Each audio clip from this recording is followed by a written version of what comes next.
Baik Bapak Ibu, selamat siang untuk kita semuanya. Selamat siang. Pertama-tama saya mengucapkan terima kasih kepada Bapak Ibu semua yang sudah bersedia dan berkenan hadir pada saat ini untuk mengikuti diseminasi tentang budaya positif di modul 1.4. Ada beberapa hal paparan yang akan saya sampaikan pada saat ini. Saya CGP dari Angkatan 10 untuk memaparkan beberapa budaya positif yang harus kita kembangkan di sekolah kita. Nah, yang sebelum kita masuk ke paparan yang berikutnya, ada baiknya kita pertama untuk sebelum masuk ke ice breaking, kita berdoa terlebih dahulu sesuai dengan ajaran dan kepercayaan kita masing-masing. Doa dimulai.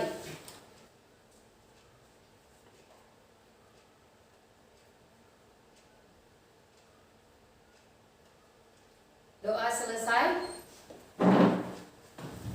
Nah, sebelum kita lanjutkan paparan tentang budaya positif, yang pertama sekali kita coba dulu melakukan ice breaking, yaitu melalui teka-teki atau tebak kata ya.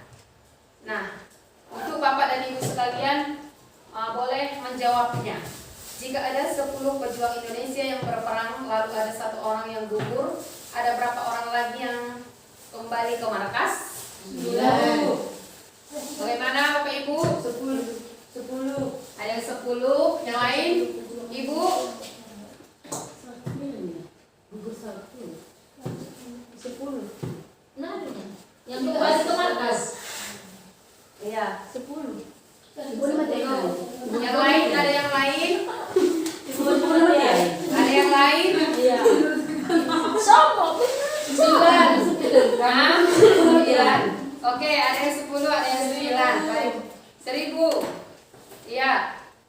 Ayo fokus. Mati 100.000 ya kan? Iya. Oke.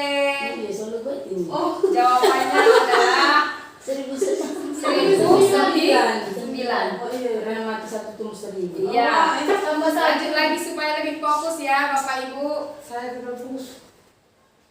Rasa 5 dikali 2. Kalau rasa 5 dikali 2. 7. Iya, 7. Yang lain ayo. Ayo dijawab aja. Mau ya dengan ditebak benar. Dikali Pikiran 5. salah. Dikali kan 2, berarti 3 ya? Iya, ada 3. Bu Eka. 3 boy. Kan dikali 2 deh, kali kepala kan 2. Saya betul. Ibu Yuri, ayo Ibu Yuri. Ada fokus. Berapa? 7. Iya, ada 7. Alah. Ya. 3 Iya ya. Tadi 3. Ayo, sudah ada 3, 7, ada 3. Oke. Kita lihat jawabannya.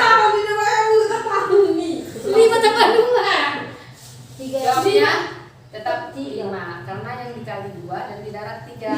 Ayo. Kesungguhan. Betul jadi ini. Binatang yang tidak pernah rugi. Binatang yang tidak pernah rugi. Beruang. Ya, beruang lagi. Ada lagi. Lagi biar fokus. Beruang terus. Sudah rugi kan? Ya, tayo singa ya. Rano ya, Oh, sulit itu sosok menjawab. Komeng. Oke. Baik. Lama-lama. Ya. Laban Oke, itu. yang terakhir ya Bapak Ibu. Olahraga yang paling berat. Otak. Olah otak, olahraga yang berat. Olahraga fisik.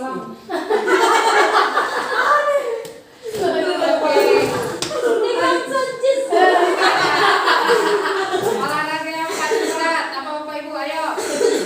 Fokus. Hah? Olahraga fisik ini. Bisa terserah yang angkat kuda. Oke, baik, karena kalau sepak kata masih kurang fokus, berdiri aja kita sekali lagi ya Bapak Ibu. Ayo, terima kasih. Sudah dikasih Tepuk ya, tepuk ya. Ya.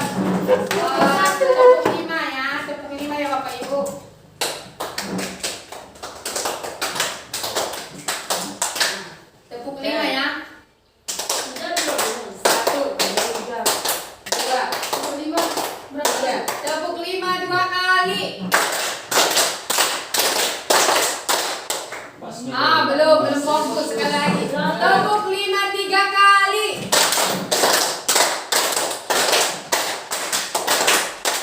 Oke, sudah fokus. Ya, silakan duduk Bapak Ibu. Terima kasih. Terima kata tadi kurang fokus. Nah, kalau tepukan mungkin sudah fokus. Nah, sekarang agenda kita yaitu pembukaan. Sudah tadi yaitu berdoa sebelum mulai kegiatan. Kemudian pemahaman inti dan eksplorasi konsep dan terakhir sekali nanti refleksi. Nah, Bapak Ibu, ada pertanyaan pemantik untuk Bapak Ibu sekalian. Ini yang berhubungan dengan budaya positif. Nah, sebelum masuk ke pertanyaan pemantik, saya mau bertanya kepada Bapak Ibu sekalian, kira-kira budaya positif itu identik dengan apa? Budaya positif identik dengan apa? Kesepakatan. Kesepakatan. Budaya positif. Disiplin. Ya. Oke, disiplin. Baik, Bapak Ibu, disiplin. Nah, disiplin positif yang kita lakukan itu seperti apa ya? Setiap kali misalnya identik dengan apa lagi? Disiplin positif identik dengan apa lagi? Buang sampah bertempatnya. Oke, baik. Dalam kelas. Buang sampah pada tempatnya, jangan makan-makan. Lagi, Tidak berantem dalam kelas. ya tidak berantem dalam kelas. Nah, kalau berantem dalam kelas pasti nanti dia mendapatkan hukuman atau konsekuensi, begitu ya Bapak Ibu. Nah, terima kasih. Sekarang kita lanjut ke pertanyaan pemantik untuk Bapak Ibu sekalian. Setuju atau tidak setuju? Yang pendapat nomor 1, 2, dan 3 boleh Bapak Ibu buat jawabannya di kertas. Nomor 1 apa? Nomor 2 setuju atau tidak setuju? Nomor 3. Ayo Bapak Ibu. Nggak pakai alasan. Nggak usah. Enggak usah. Setuju atau tidak setuju saja. Setuju aja gitu. Ya. Hukuman dapat menjadikan anak. Iya. Nanti biar kita bacakan. Jawabannya setuju atau tidak setuju, begitu aja ya Bapak Ibu. Iya, Bu. Bu, dicurinya pulpen. Sudah ya? Nah, untuk Ibu Mila, kira-kira nomor 1 tadi, coba bacakan Ibu. Setuju, Bu. Berikutnya saja. Hukuman dapat mendisiplinkan anak. Saya setuju. Oke, baik. Yang kedua, Ibu Eka. Saya setuju Bu, ada hukuman karena dapat mendisiplinkan anak. Iya. Yang ketiga, Ibu Yusni. Ya, saya juga setuju, Bu. Karena itu mendisiplinkan anak. Oke, nomor 3, memberi penghargaan dapat meningkatkan motivasi belajar anak. Itu setuju menurut Ibu Yusni tadi setuju. Nah, kita lanjut ke pelajaran berikutnya. Nah, topik kita adalah topik dalam eksplorasi konsep. Nah, yang pertama kita bahas tentang disiplin positif dan nilai-nilai kebajikan universal. Nah, yang kedua nantinya kita bahas tentang teori motivasi, hukuman dan penghargaan, restitusi. Yang ketiga, keyakinan kelas. Yang keempat, kebutuhan dasar manusia dan dunia berkualitas. Dan yang kelima, restitusi, yaitu 5 posisi kontrol. Yang keenam, segitiga restitusi. Nah, kita masuk ke pembelajaran yang pertama tadi yang kita bahas, yaitu disiplin positif dan nilai-nilai kebajikan universal. Nah, Bapak Ibu, saya mau minta 2 orang dari antara Bapak dan Ibu yang berperan sebagai A dan B. Nah, saya harap 1 orang dari Bapak Ibu, 2 orang dari Bapak Ibu tunjuk tangan dulu siapa yang bersedia melakukan peran ini. Oke, Mila. 1 orang lagi. Oke, baik, Ibu Eka. Nah, sobeklah secari kertas A dan B, Anda dan teman Anda. Yang A yaitu Ibu Ibu Eka. dan teman Anda Ibu Mila. Sobat kelas secari kertas tuliskan benda atau sesuatu yang sangat berharga untuk Anda. Ibu Eka yang menulis ya.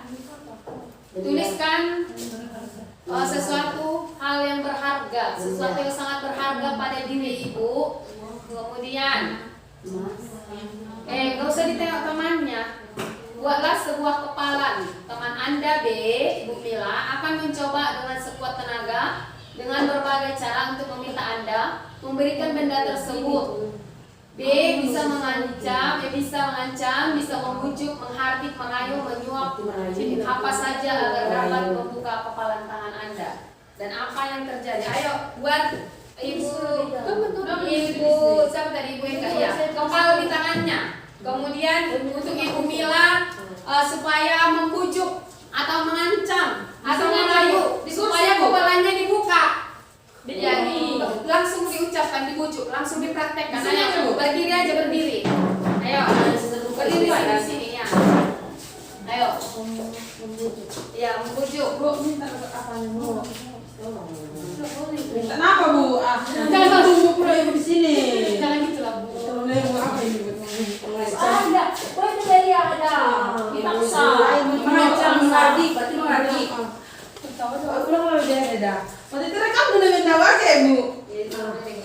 Ulang mau beda sih Bu. Tahu apa yang bukan apa Bu? Bu bukan apa Bu? Bu. Kalau nggak mau Ibu kasih Merayu dong. nggak bisa Bu, merayu Bu, merayu. Menyuap. Bujuk, dirayu, disuap. Yang mana? Kurang Bu. Kurang Bu. Cantik. Terima kasih Bu. Ibu Eka yang cantik. Kalau beda cuma untuk menyuap. Oke, berarti. Menyuap ya. Menyuap. Oke, silakan Bebe. Terima kasih, tepuk tangan dulu buat Menyuap teman-teman. berarti. Oke, itulah tadi usaha yang dilakukan teman kita yang berusaha merayu, menyuap atau yang bagaimana. Nah, terima kasih buat Ibu Eka dan Ibu Mila sudah mempraktekannya. Nah, sekarang kita membahas tentang perubahan paradigma teori kontrol atau teori pilihan ilusi kontrol. Nah, di sini ada beberapa hal tentang perubahan paradigma teori kontrol. Yaitu yang pertama, ilusi guru mengontrol murid. Nah, bagaimana guru mengontrol murid seperti yang dipraktekkan tadi. Bagaimana dia misalnya caranya merayu, menyuap seperti yang tadi terjadi. Yang kedua, ilusi bahwa kritik dan membuat orang merasa bersalah dapat menguatkan karakter. Dan yang ketiga, ilusi bahwa semua penguatan positif, efektif, dan bermanfaat. Kemudian ilusi orang dewasa memiliki hak untuk memaksa. Seperti yang cerita tadi, teman kita Ibu Mila tadi memaksa, tapi tidak berhasil. Dan akhirnya ibu itu menyuap. Ternyata Ibu Eka membuka tangannya dengan hasil suapan. Nah, selanjutnya kita belajar di sini bahwa perubahan paradigma stimulus respon atau teori kontrol dan teori pilihan. Siapa sesungguhnya yang memiliki kontrol? Nah, ada di sini stimulus respon yang harus kita pahami, yaitu kita mencoba mengubah orang agar berpandangan sama dengan kita. Ternyata di teori kontrol itu kita berusaha memahami pandangan orang lain tentang dunia.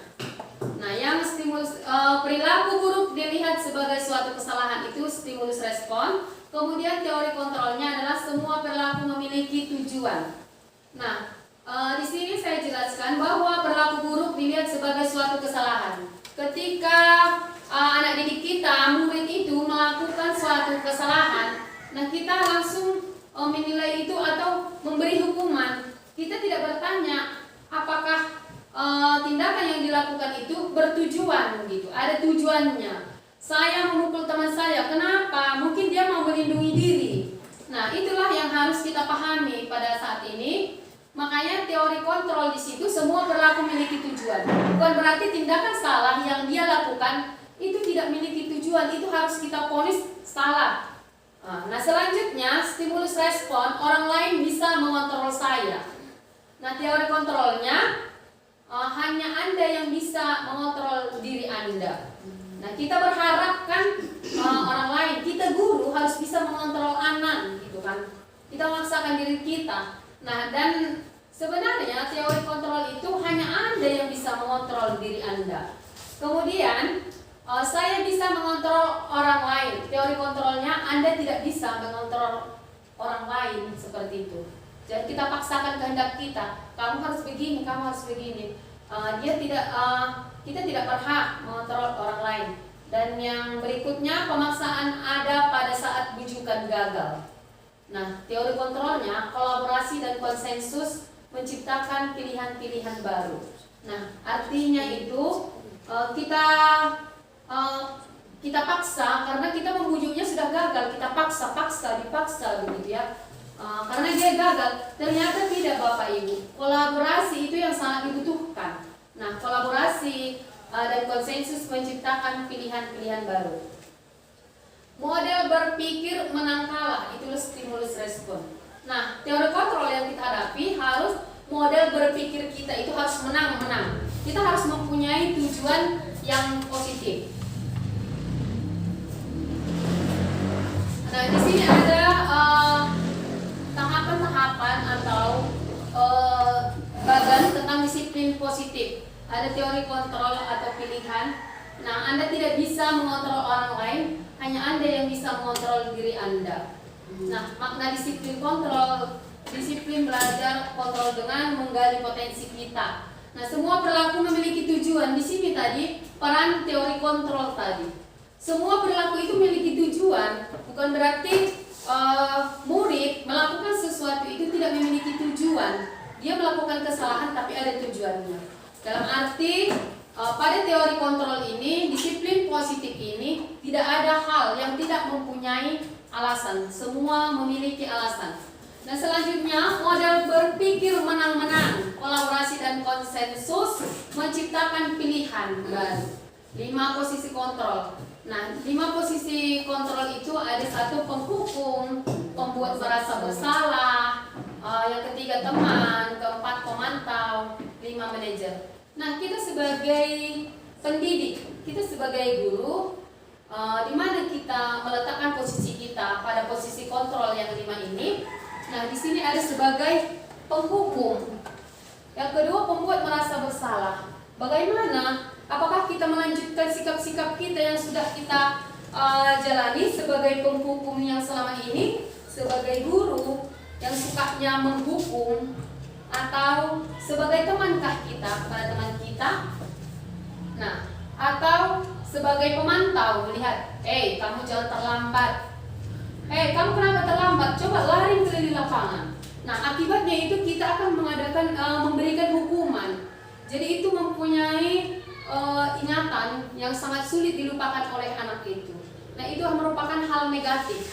Nah, yang perlu kita pahami bahwasannya pengalaman kita sebagai pendidik itu ketika kita mengalami 5 tahun yang lalu atau 10 tahun yang lalu, hukuman yang diberikan guru kita masih terlintas di pikiran kita, masih ingat. Kenapa? Karena itu sakit hati. Itu hukuman itu sakit hati, menyakitkan bagi kita. Nah, bagaimana kita pada saat ini Bapak Ibu? Apakah kita ingin memberikan rasa sakit itu lagi kepada murid-murid kita? Nah, ada lagi teori motivasi. Untuk semua perilaku memiliki tujuan. Tadi ada teori motivasi. Yang pertama untuk menghindari hukuman. Nah, mereka memiliki perilaku atau semua perilakunya memiliki tujuan untuk menghindari hukuman. Tadi misalnya biar jangan saya dituduh, misalnya ada kehilangan, biar jangan saya dituduh, saya buatkan di tas temannya misalnya kan. Yang kedua untuk mendapatkan imbalan. Kalau saya melakukan ini, pasti saya mendapatkan hadiah, mendapatkan imbalan. Yang ketiga untuk menghargai diri sendiri, supaya saya dipuji-puji misalnya. Dan untuk teori motivasi ini, kemudian nanti ada nilai-nilai kebajikan universal yang harus kita tingkatkan.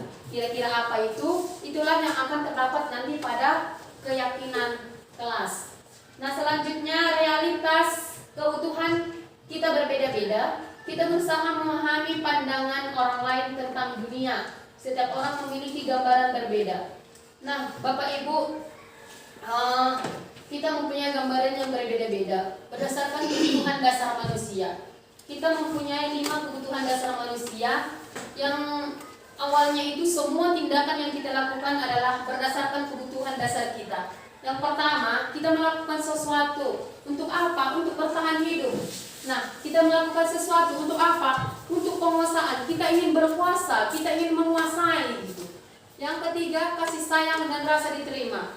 Nah, ketika kita ingin merasa diterima pada satu kelompok tertentu atau ingin merasakan disayangi, karena selama ini sering terjadi bullying gitu kan. Nah, kebutuhan dasar manusia itu ingin disayang gitu, ingin diterima. Dan yang keempat, kesenangan. Semua kita berhak untuk merasakan kesenangan. Dan yang terakhir itu kebebasan. Kita ingin bebas, nggak mau terikat-terikat. Untuk mencapai kebebasan ini kita sering melakukan pelanggaran, melanggar peraturan. Peraturan tidak boleh pakai sepatu putih ke sekolah, gitu kan?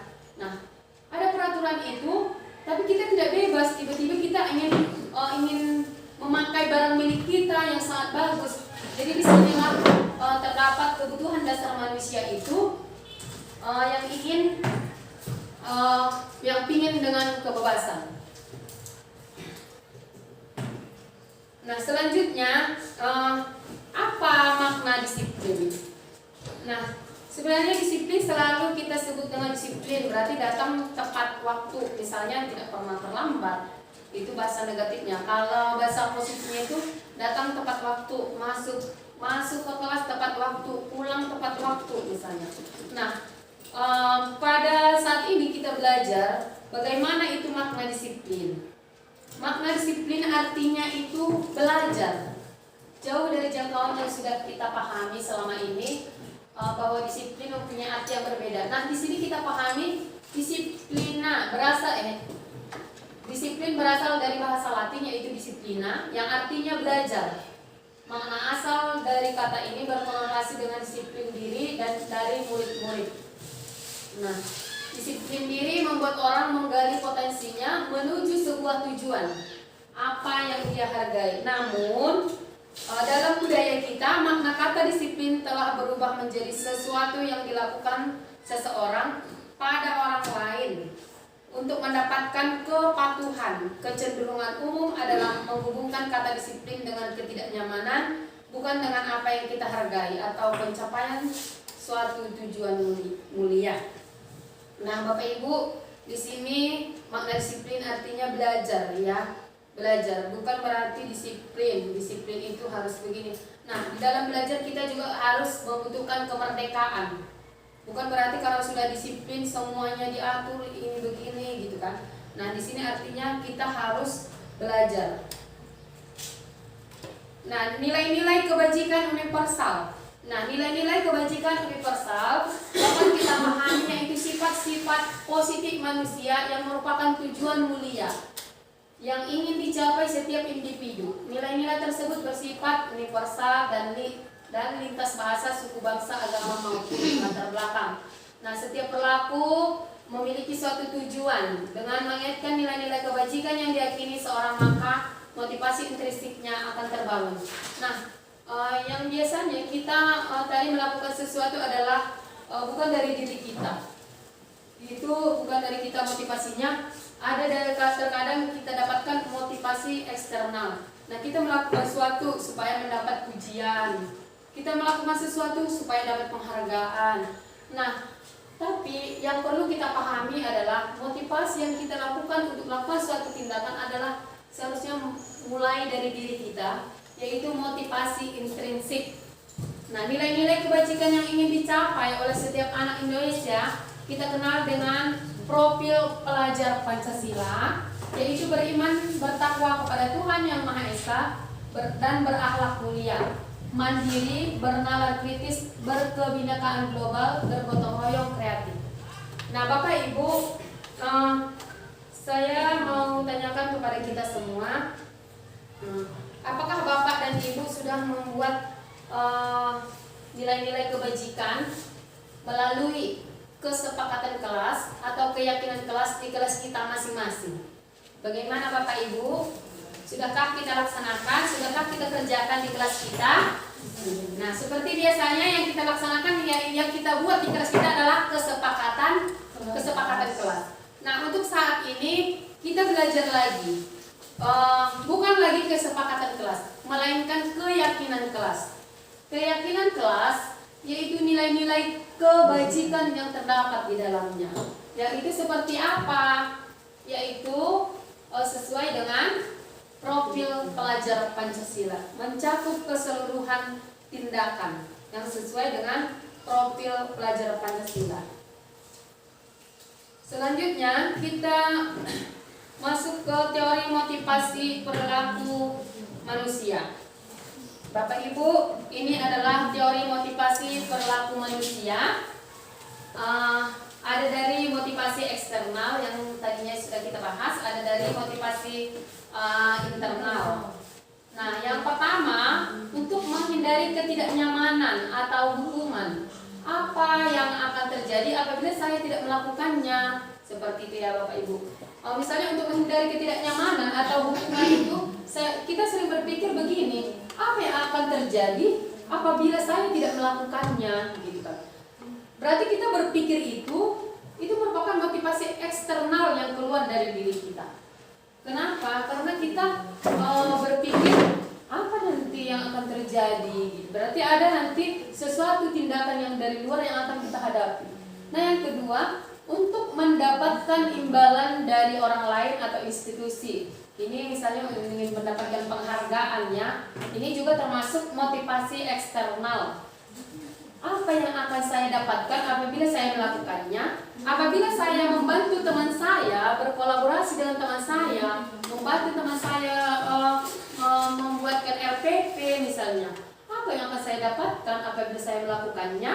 Nah, ini juga berpengaruh juga karena motivasi eksternal. Nah, yang ketiga, untuk menghargai diri sendiri. Jadi kalau ini sepertinya saya akan menjadi orang yang seperti apa bila saya melakukannya. Ya, ini adalah suatu tujuan disiplin positif itu ya Bapak Ibu. Inilah tujuan disiplin positif yang sebenarnya. Harus ada motivasi internalnya untuk menghargai diri sendiri. Nah, saya akan menjadi orang seperti apa? Kalau saya melakukan kesalahan, saya akan menjadi orang seperti apa? Jangan kita berfokus kepada lingkungan. Apa nanti yang diperbuatnya kalau saya melakukan ini? Jangan seperti itu ya Bapak Ibu. Nah, untuk kita menghargai diri sendirilah, harus ada motivasi internal. Inilah yang merupakan satu tujuan disiplin positif yang ingin kita capai.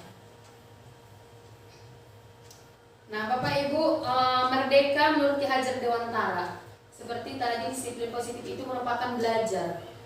Nah, jadi tadi satu tujuan, kalau tujuan kita tadi motivasi kita dari diri kita, itu adalah satu tujuan disiplin positif. Nah, menurut Ki Hajar Dewantara, merdeka itu artinya tidak hanya terlepas dari perintah, akan tetapi juga cakap buat memerintah diri sendiri. Bapak Ibu, pada saat ini setelah belajar tentang budaya positif ini, kita harus paham dan menyadari diri kita bahwasanya kita harus merdeka, menjadi guru yang merdeka, tidak harus diperintah, akan tetapi cakap untuk memerintah diri sendiri. Contohnya Bapak Ibu, banyak hal yang sudah kita pelajari di sekolah ini, khususnya kepada kita guru-guru yang sering melaksanakan kegiatan KKG, walaupun tidak diperintahkan oleh atasan kita, tetapi kita tetap bersedia. Inilah suatu tujuan disiplin positif yang sudah kita jalankan. Nah, untuk itu tetaplah merdeka dan tidak harus diperintah-perintah, harus memerintah diri sendiri. Ini harus motivasi dari dalam. Apapun ceritanya, kalau motivasi dari eksternal itu tidak bisa kita mencapai tujuan dengan lebih baik. Nah, di sini ada dihukum oleh penghargaan. Nah, ada beberapa hal. Penghargaan berlaku sama dengan hukuman. Nah, tadi kita melakukan sesuatu karena ingin dapat penghargaan. Nah, dihukum oleh penghargaan. Kemudian beberapa dampak dari pemberian penghargaan. Ternyata ada beberapa dampaknya Bapak Ibu. Ada dampaknya pengaruh jangka pendek dan jangka panjang. Ada penghargaan menghukum. ada penghargaan mengurangi ketepatan, penghargaan tidak efektif, penghargaan merusak hubungan. Seperti yang kita pahami, diberikan penghargaan untuk kita, terkadang itu bukan jaminan untuk selamanya kita mengingat kebaikan dari seseorang. Nah, dihukum oleh penghargaan. Selanjutnya, penghargaan menurunkan kualitas. Penghargaan mematikan kreativitas, penghargaan mengurangi motivasi intrinsik. Nah, kalau kita mengerjakan sesuatu karena mengharapkan penghargaan saja, itu sudah mengurangi niat kita atau motivasi intrinsik yang kita miliki. Nah, kalau hanya ada penghargaan, baru kita melakukan sesuatu, berarti itu mengurangi motivasi intrinsik kita. Kemudian untuk mematikan kreatif, awalnya kita itu seorang guru yang kreatif, tetapi karena kita melakukan sesuatu hanya ingin mendapatkan penghargaan, itu berarti kita walaupun yang awalnya tadi kita kreatif, kita tidak akan berjalan dengan baik karena sedikit-sedikit penghargaan, sedikit-sedikit ada imbalan. Nah, untuk kita Bapak Ibu, saya juga paham dengan pembelajaran budaya positif ini banyak hal yang harus kita rubah. Nah, semua kita, termasuk juga saya, pasti terkena dengan beberapa kalimat-kalimat yang sudah kita pelajari pada budaya positif ini. Nah, untuk itu bolehlah kita merenungkan, merefleksikan diri kita supaya ke sikap yang bagaimanakah yang harus kita kembangkan. Nah, selanjutnya bentuk program kebajikan atau apresiasi. Nah, dalam memberikan apresiasi perlu diingat beberapa hal. Memberikan apresiasi perlu diingat beberapa hal, yaitu beri pengakuan secara khusus. Nah, Bapak Ibu, kita juga kalau misalnya sesuatu yang terjadi, hal-hal positif yang terjadi, bolehlah, memang kita harus mengakui tentang hal-hal positif itu, pengakuan secara khusus. Nah, yang berikutnya pengakuan secara pribadi. Tentu kalau teman kita melakukan yang terbaik atau kreatif, mungkin kita menerima di dalam hati nurani kita, tetapi belum tentu kita menerima dengan lapang dada di luar. Nah, yang berikutnya beri pengakuan kepada semua murid atau bergantian. Beri pengakuan secara konsisten, beri pada fokus pada proses. Nah, Bapak Ibu, terkadang kita banyak melakukan kesalahan terhadap murid. Terkadang kita hanya ingin hasilnya saja, seperti yang tadi. Kita tidak mau pembahasan kita tidak mau tahu tentang proses yang dihadapi murid. Yang penting mereka mendapat tujuan atau untuk penilaian misalnya, yang penting mendapat KKM. Ternyata kita tidak fokus pada prosesnya. Jadi inilah bentuk program kebajikan yang harus kita ingat. Ada beberapa hal. Kemudian Bapak Ibu, contoh pengakuan apresiasi kebajikan. Misalnya kemarin saya perhatikan seperti ini, misalnya anak-anak kan, nilai kebajikan, rasa empatimu besar sekali, harus kita tunjukkan rasa empati kita yang besar sekali. Kemudian situasi pada saat menolong murid baru di kelas kita, itulah situasinya. Kemudian selanjutnya pembuka saat saya menghargai. Kemudian nilai kebajikannya kepedulian. Kemudian situasinya pada saat kamu membantu teman-temanmu di tugas kelompok. Yang selanjutnya terima kasih untuk bantuannya gitu. Jadi di sini nilai kebajikannya kita ambil rasa tanggung jawab. Kemudian situasinya pada saat kamu memungut kertas-kertas yang berserakan di lantai. Selanjutnya Bapak Ibu, dari paparan yang tadi yang sudah kita bahas, ada beberapa tindakan guru. Apakah kita melakukan hukuman atau konsekuensi yang kita terapkan kepada murid tersebut melalui beberapa kalimat di bawah ini. Nah, kepada Bapak Ibu boleh dijawab di kertasnya. Tindakan guru ini hukuman atau konsekuensi? Hukumankah atau konsekuensi? Kita sudah paham apa itu hukuman, apa konsekuensi, ya kan Bapak Ibu? Halo Bapak Ibu, masih semangat? Masih. Ya.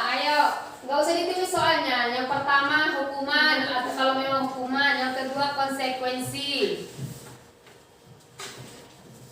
Saatnya tidur siang ya Bapak Ibu. Kita ekstra ini. Langsung aja hukuman kalau memang hukuman, konsekuensi kalau memang konsekuensi.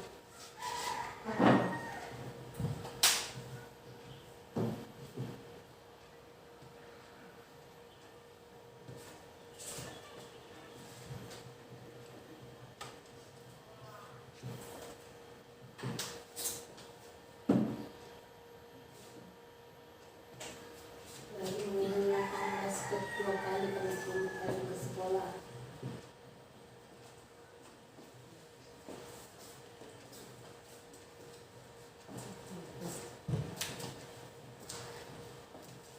Gak usah serius-serius sekali Bapak Ibu.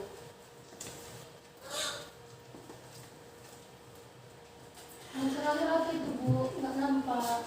Lari mengelilingi lapangan basket 2 kali karena terlambat 10 menit. Oh, ini nggak nampak. Balik lagi itu Bu. Nampak.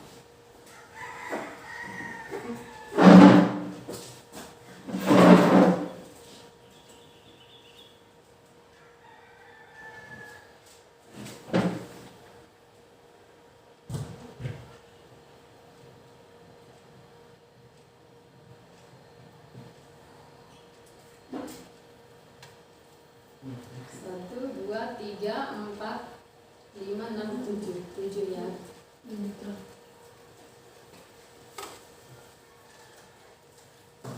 Sudah Bapak Ibu? Sudah belum? Sudah. Itu sudah di situ nih. Sudah ya.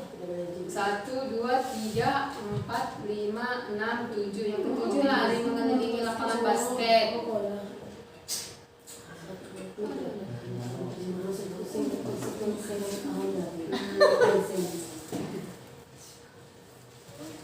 Oke, baik Bapak Ibu. Sudah siap? Sudah, kita periksa jawaban kita masing-masing ya. Bapak Ibu mencatat 100 kali di dalam buku kalimat saya tidak akan terlambat lagi karena terlambat ke sekolah. Nah, kita periksa jawaban kita masing-masing ya Bapak Ibu.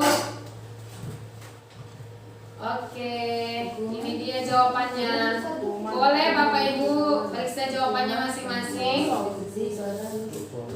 Mencatat 100 kali di dalam buku kalimat saya tidak akan terlambat lagi karena terlambat ke sekolah. Nomor semata. Jawab itu Bu. Konsekuensi. Yang pertama itu hukuman kalau disuruh mencatat di dalam buku kalimat. Misalnya kan karena terlambat datang sekolah. Kamu mencatat di dalam buku 100 kali kan? Yang kedua lari mengelilingi lapangan basket 2 kali karena terlambat hadir di sekolah. itu juga hukuman. Nah, yang ketiga, murid diminta untuk push up 15 kali karena tidak menggunakan masker ke sekolah. Hukuman. Nah, yang keempat, menggantikan kertas tugas teman yang telah dicoret-coret. Itu konsekuensi. Membersihkan tumpahan air di meja tulis karena tersenggol pada saat belajar. Itu konsekuensi. Nah, murid disuruh untuk tidak mengenakan sepatu seharian di sekolah karena tidak mengenakan sepatu hitam. Itu juga hukuman. Nah, lari mengelilingi lapangan itu konsekuensi, tergantung masalah yang dihadapinya. Baik Bapak Ibu, bagaimana jawabannya? Ya, benar semua ya. Paling ada nanti salah satu yang kurang paham ya membedakannya. Nah Bapak Ibu, kita sebenarnya dari dulunya sudah paham itu apa itu hukuman, apa konsekuensi. Nah pada saat ini saya akan mengulang kembali apa itu hukuman. Hukuman itu sesuatu yang menyakitkan harus terjadi. Nah Bapak Ibu, ketika kita memberikan hukuman kepada murid, nah pasti ada sakit hati gitu ya. Nah, konsekuensi sesuatu harus terjadi itu. Nah, yang berikutnya membuat anak sakit. membuat anak sakit fisik maupun sakit hati untuk jangka waktu lama. Konsekuensi itu membuat anak merasa tidak nyaman dalam jangka waktu pendek. Nah, berarti hukuman itu merupakan hal-hal negatif. Nah, konsekuensi positifnya itu. Nah, anak membenci kedisiplinan. Kemudian konsekuensinya anak menghargai disiplin. Kalau hukuman itu paksaan, konsekuensi itu stimulus tanggapan. Kemudian hukuman itu mendorong anak menyakiti diri sendiri. Konsekuensi itu mendorong anak agar mudah menyesuaikan diri. Nah, hukuman itu konsep diri yang buruk. Kemudian konsekuensi itu konsep diri yang baik. Hukuman itu anak belajar untuk menyembunyikan kesalahan. Itu hukumannya. Kemudian konsekuensi itu anak belajar untuk mematuhi peraturan. Kemudian marah, rasa bersalah, dipermalukan, merasa tak dihargai, itu juga hukuman. Kemudian konsekuensi kehilangan hak, dibuat tidak nyaman, diasingkan untuk sementara waktu. Nah, itulah perbedaan antara hukuman dan konsekuensi seperti yang kita pahami. Nah, kita sekarang masuk pada restitusi. Nah, restitusi ini juga saya juga masih asing ya Bapak Ibu. Ini juga sama-sama kita belajar. Karena pada modul ini juga, pada budaya positif ini juga, saya baru mengenal apa itu restitusi. Nah, Bapak Ibu, restitusi itu adalah proses menciptakan kondisi bagi murid untuk memperbaiki kesalahan mereka.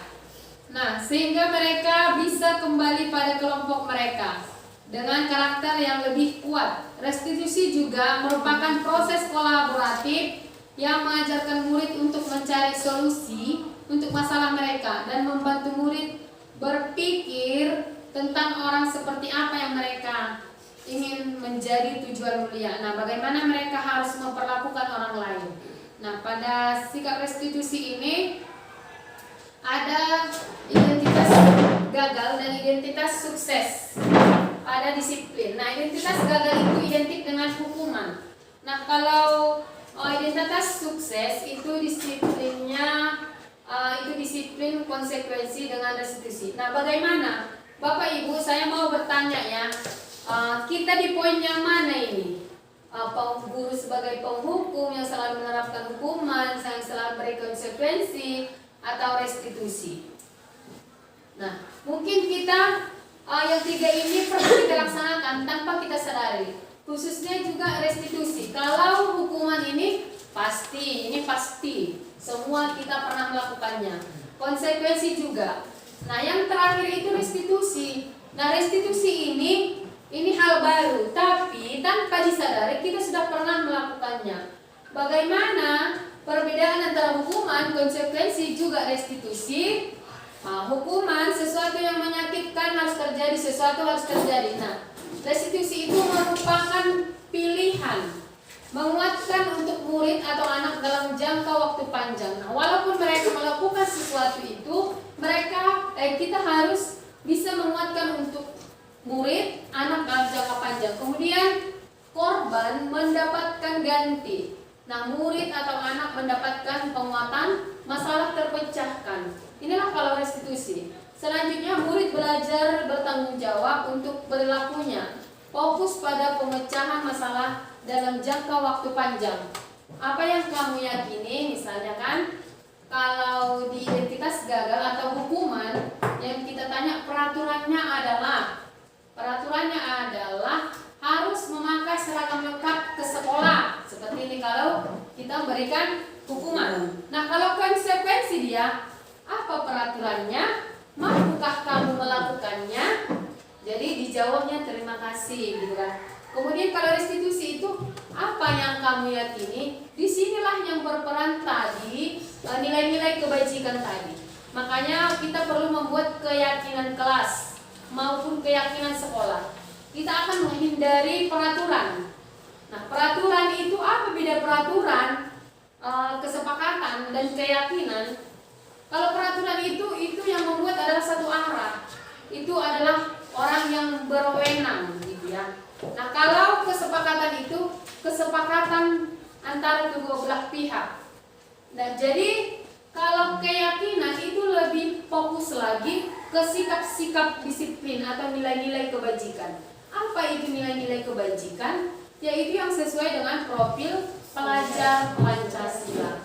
Nah, Bapak Ibu, untuk saat ini karena kita sudah mengenali tentang restitusi, disiplin restitusi, maka bolehlah kita terapkan pada kelas kita masing-masing, terlebih kita sebagai guru kelas. Bagaimana ciri-ciri restitusi? Mari kita pelajari. Yang pertama, bukan untuk menebus kesalahan, itulah ciri-cirinya ya, namun untuk belajar dari kesalahan. Nah, hal ini juga sering kita lakukan pada saat kita mencapai tujuan kita ya Bapak Ibu. Kita mungkin tidak terlepas dari kesalahan, karena kesalahan kita akan lebih paham bagaimana sulitnya mencapai suatu tujuan. Yang kedua, memperbaiki hubungan. Bukan tadi ditanya, kenapa kamu tempat enggak bertanya nih, siapa yang menumpahkan air di lantai misalnya, siapa langsung dihukum. Nah, kalau restitusi bukan seperti itu. Dia memperbaiki hubungan, memberikan tawaran, bukan paksaan. Yang keempat, restitusi itu menuntun melihat ke dalam diri. Yang kelima, mencari kebutuhan dasar yang mendasari tindakan. Yang keenam, restitusi diri adalah cara yang paling baik. Nah, inilah nanti yang harus kita terapkan ya Bapak Ibu. Restitusi fokus pada karakter bukan tindakan. Yang kedelapan, restitusi fokus pada solusi. Restitusi mengembalikan murid yang berbuat salah pada kelompoknya. Nah, itu merupakan ciri-ciri restitusi. Nah, selanjutnya kita masuk ke keyakinan kelas.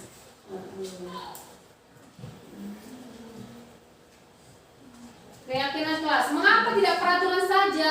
Mengapa harus keyakinan kelas? Gitu ya. Misalnya, mengapa kita memiliki peraturan harus menggunakan helm bila mengendarai kendaraan roda 2?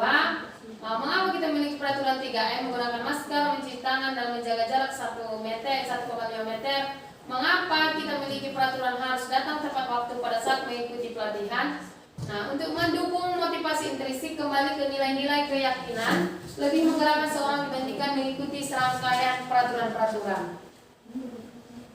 Nah, di sini ada ruang lingkup budaya positif, yaitu berasal dari lingkungan positif, keyakinan kelas dan peraturan kelas. Bapak Ibu, di sini ada 2 kesepakatan kelas. Ya, yang mana yang merupakan keyakinan kelas? Mari Bapak Ibu jawab dulu. Yang mana di antara yang kedua ini yang merupakan keyakinan kelas? Ayo, Bapak Ibu, dijawab aja langsung. Dijawab aja langsung Bapak Ibu. Yang pertama kah atau yang kedua? Oke, yang pertama. Yang lain? Yang pertama, ayo Bapak Ibu.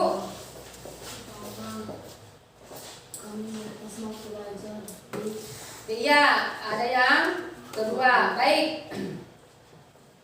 Kita lanjut. Nah, sebenarnya keyakinan kelas yang pas di sini, yang menurut yang sudah kita pahami tadi, yaitu yang pada B, kesepakatan kelas. Nah, dua-duanya ini merupakan kesepakatan kelas yang bisa mencakup kepada keyakinan kelas, yaitu yang kedua, yaitu saling menyayangi, semangat belajar, kemudian yang ketiga peduli. Nah, ini merupakan salah satu tindakan nilai-nilai kebajikan sesuai dengan profil pelajar Pancasila. Nah, kegiatan pendalaman keyakinan kelas ada tabel T dan Y.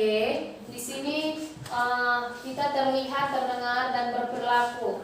Nah, hormat, bekerja, diterima dan dimiliki. Baik Bapak Ibu, misalnya kalau kegiatan pendalaman keyakinan kelas menggunakan model tabel C, yaitu hormat, yaitu terdengar satu orang berbicara, yuk saya membantu, terlihat berempati terhadap perasaan orang lain, kemudian berperilaku tersenyum ramah. Hormat tampak seperti datang tepat waktu, kemudian tidak tampak seperti sering hadir terlambat. Bekerja tampak seperti tekun bekerja dan menyimak guru, tidak tampak seperti tidak mendengarkan guru dan tak acuh. Baik Bapak Ibu, di sini ada peraturan kelas dan keyakinan kelas. Nah, peraturan kelas itu pada kolom pertama, kemudian keyakinan kelas apa? Keyakinan kelas apa yang terdapat pada kolom yang kedua itu? Misalnya selalu kembalikan buku ke tempatnya. Ini langsung aja kita jawab ya Bapak Ibu. Langsung aja kita jawab. Selalu kembalikan buku ke tempatnya. Misalnya itu keyakinan kelasnya bertanggung jawab, gitu kan? Nah, dilarang mengganggu orang lain. Apa keyakinan kelasnya? Baik Bapak Ibu, dilarang mengganggu orang lain. Keyakinan kelasnya di situ kita dapatkan menghormati orang lain. Hadir di sekolah 15 menit sebelum pelajaran dimulai, menghormati orang lain atau berkomitmen. Nah, dilarang melakukan kekerasan. Keyakinan kelasnya keselamatan, menghormati orang lain. Kemudian dilarang menggunakan narkoba, itu keyakinan kelasnya kesehatan. Peraturan bergantian atau menunggu giliran, itu keyakinan kelasnya menghormati orang lain atau bersabar. Gunakan masker, itu keyakinan kelasnya kesehatan, keselamatan. Jangan berlari di kelas atau koridor, itu keselamatan dan keamanan. Nah Bapak Ibu, inilah nanti contoh-contoh keyakinan kelas, sikap-sikap keyakinan kelas yang dapat kita terapkan di kelas kita. Untuk itu kita tidak akan menggunakan peraturan atau kesepakatan kelas lagi. Kita akan membuat keyakinan kelas di kelas kita masing-masing dengan nilai-nilai kebajikan yang sesuai dengan profil pelajar Pancasila tadi. Contohnya keyakinan kelasnya tanggung jawab, disiplin, jujur, gitu ya. Baik Bapak Ibu, selanjutnya kita masuk ke kebutuhan dasar manusia dan dunia berkualitas. Bapak Ibu, seperti yang tadi kita membaca tahapan atau bagan tentang disiplin positif, di sana ada kebutuhan dasar manusia. Kebutuhan dasar manusia ada ingin mendapatkan kasih sayang atau rasa diterima, penguasaan, bertahan hidup, kebebasan, dan kesenangan. Inilah alasan kita melakukan sesuatu kesalahan yang menurut orang lain itu kita sudah melakukan kegagalan.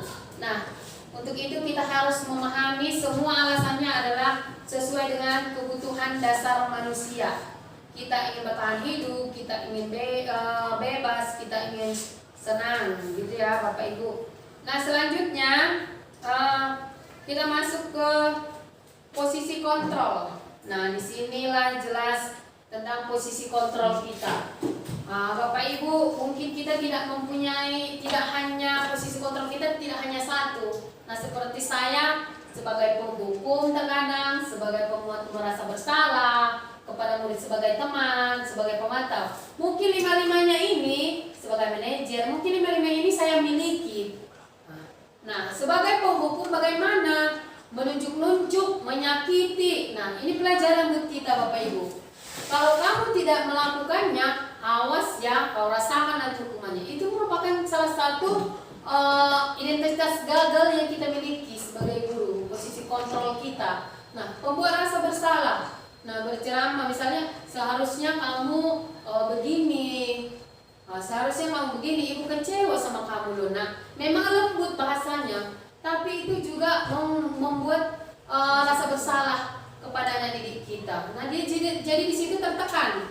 Nah, yang ketiga itu sebagai teman, membuatkan alasan-alasan untuk muridnya. Gini kan sama temannya, sama muridnya, ayolah lakukan demi ibu nak.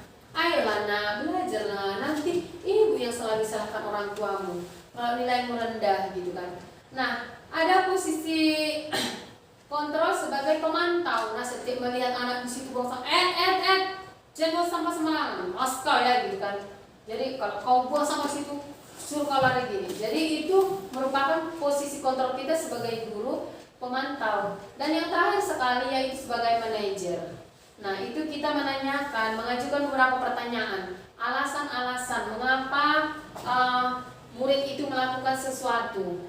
Alasannya dia melakukan kesalahan itu apa?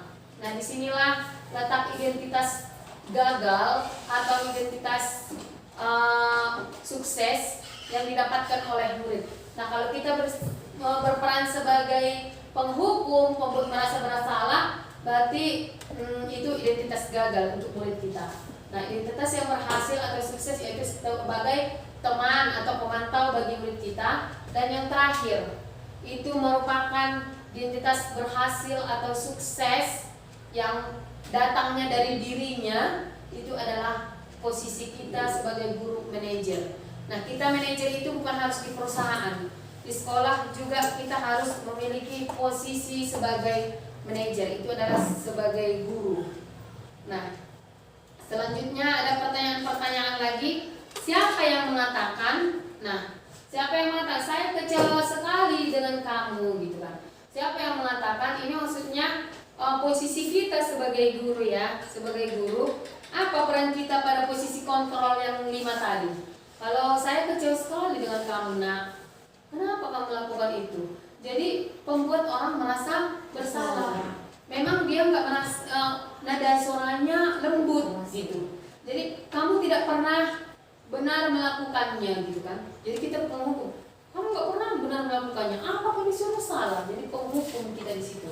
Ayolah lakukan demi ibu atau demi bapak gitu kan, sama teman. Tapi terkadang di sini anak didik kita, kalau kita berperan sebagai teman, dia tidak mempunyai nilai-nilai positif di situ ya. Jadi dia anggap sepele sama kita. Nah, selanjutnya apakah kamu mau mendapatkan stiker atau bintang hari ini? Itu pemantau. Kemudian bagaimana kamu bisa menyelesaikan masalah ini? Itu dia sebagai manajer. Bagaimana kamu menyelesaikan masalah ini? Manajer. Nanti itu ditanya secara runtut. Apa alasannya?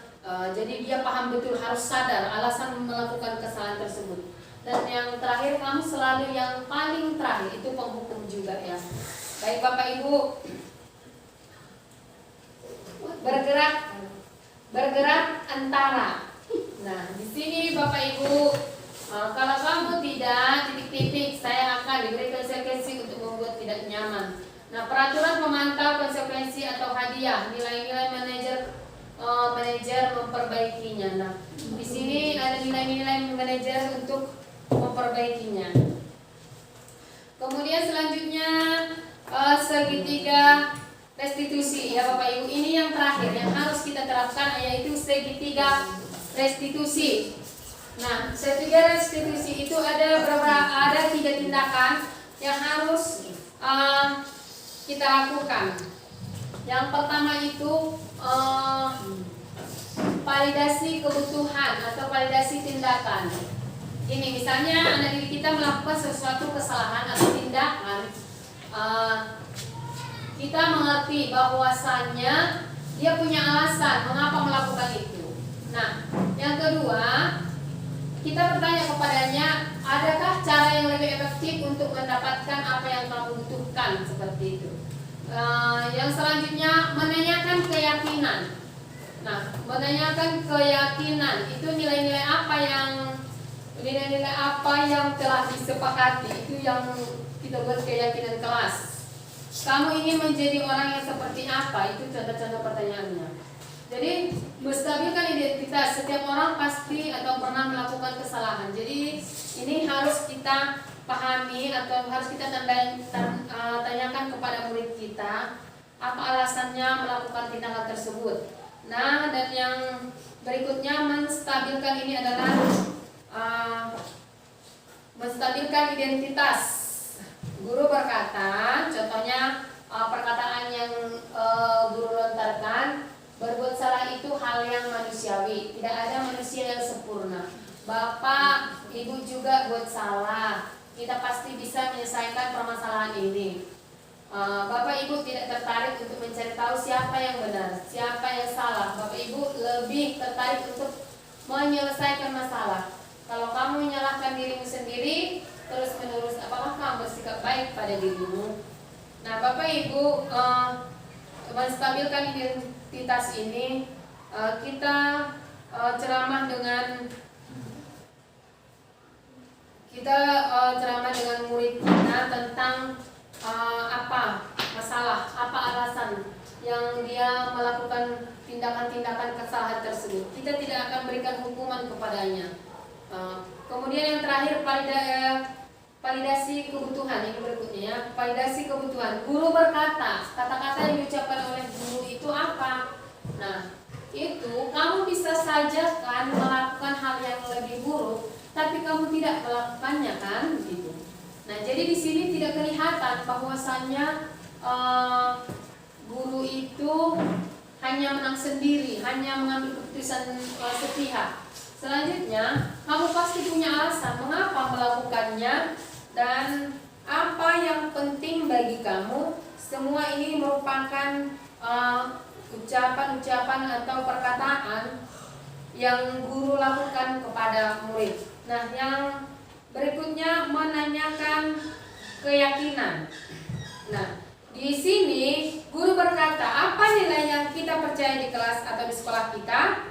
Nilai-nilai universal apa yang telah kita sepakati? Kemudian kamu ingin jadi anak seperti apa? Seperti itu ya. Nah, apa yang kamu rasakan ketika kamu melakukan itu? Kamu menjadi orang yang seperti apa gitu. Nah, di sini yang terakhir sekali menanyakan keyakinan kelas inilah kita kepada anak didik kita. Nah, selanjutnya kita intervensi kepada diri kita sendiri selama beberapa waktu sejenak melalui beberapa pertanyaan untuk diri kita sendiri. Nah, supaya bisa membantu murid kembali ke tujuan semula dengan cukup singkat dan dengan cara non-konfrontatif. Nah, Bapak Ibu, yang terakhir sekali kita akan melakukan refleksi beberapa hal. Ini boleh ditulis di kertas putihnya, langsung jawabannya aja ya Bapak Ibu buat namanya. Kemudian di kertas putihnya aja ya Bapak Ibu, atau di apanya aja kertas ini.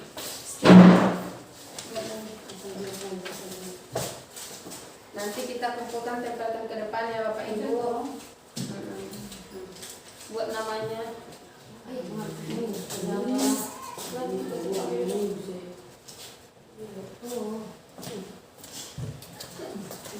Boleh ya Bapak Ibu, untuk refleksi kita tuliskan kertasnya.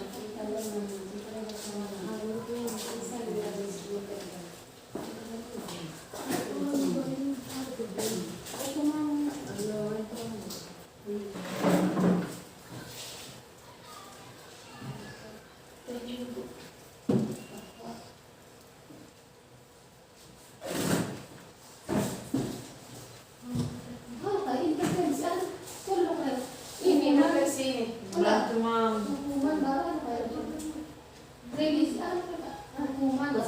Hukuman konsekuensi dari restitusi.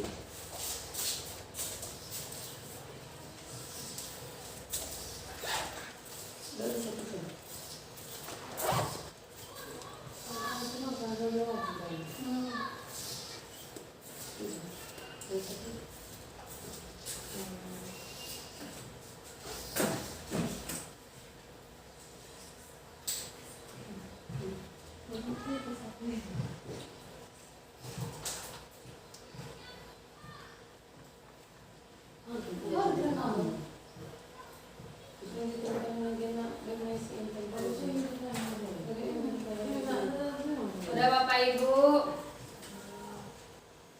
kalau sudah siap refleksinya boleh ditempelkan ke depan.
Nah, untuk itu marilah kita bersama-sama menerapkannya di lingkungan sekolah kita, khususnya menerapkan restitusi.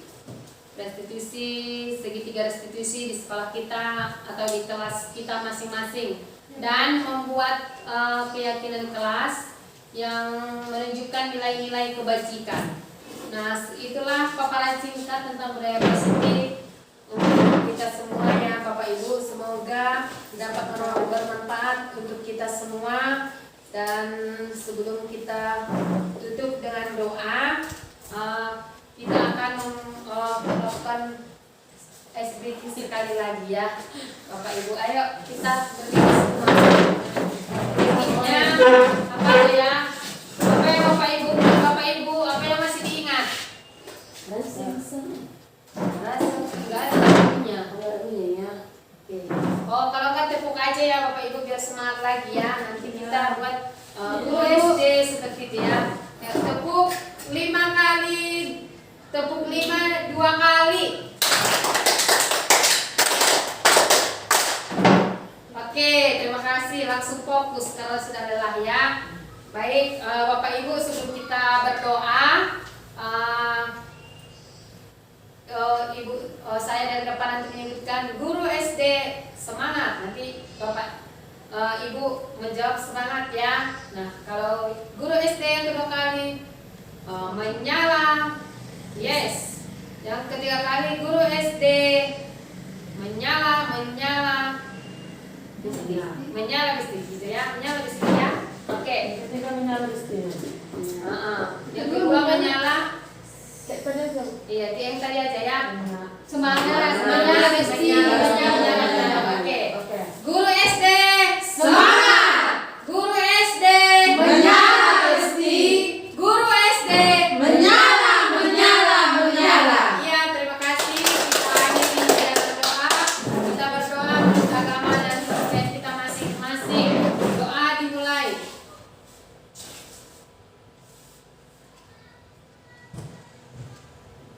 Doa selesai. Terima kasih.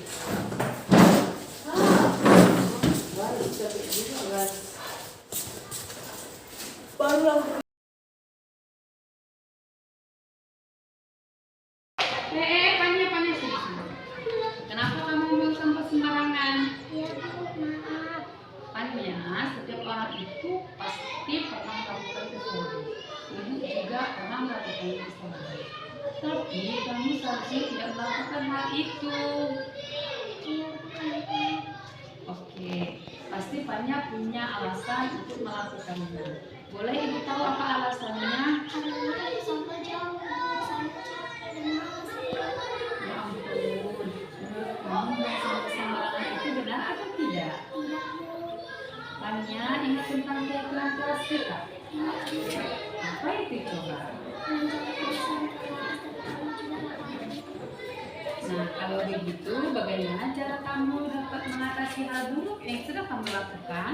Tidak membuang sampah lagi, Bu. Setelah saya Yakin kamu dapat melakukannya? yakin, Bu. Benar ya? Ya, terima kasih ya Panya sudah menjadi yang terbaik untuk lebih baik lagi nanti. Ya, terima kasih.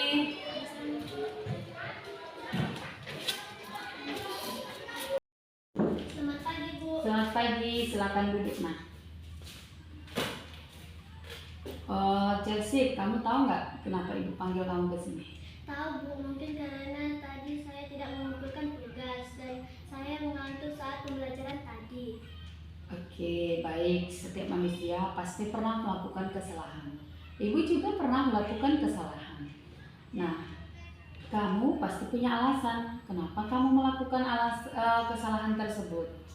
Kemarin saya capek, Bu, karena asik bermain dengan teman dan akhirnya saya capek dan saya tidak mengerjakan tugas. Walah Chelsea, kamu ingat gak tentang keyakinan kelas kita? Ingat, Bu. Oke, kira-kira keyakinan kelas yang sudah kamu ingat itu sudah sesuai tidak dengan perbuatan kamu? Belum, Bu. Nah, keyakinan kelas yang mana Chelsea? Selalu bertanggung jawab, Ibu. Nah, itu dia. Nah, selanjutnya kamu punya solusi tidak untuk masalah yang kamu lakukan itu? Punya Bu, yang pertama saya harus meminta maaf. Yang kedua saya harus tidur cepat waktu supaya tidak mengantuk. Dan yang ketiga harus mengumpulkan tugas besok. Oke, baik.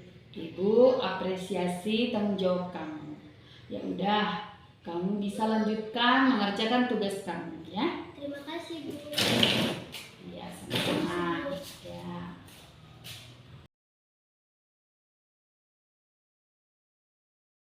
Selamat pagi, perkenalkan nama saya Fanya, kelas 6 SD.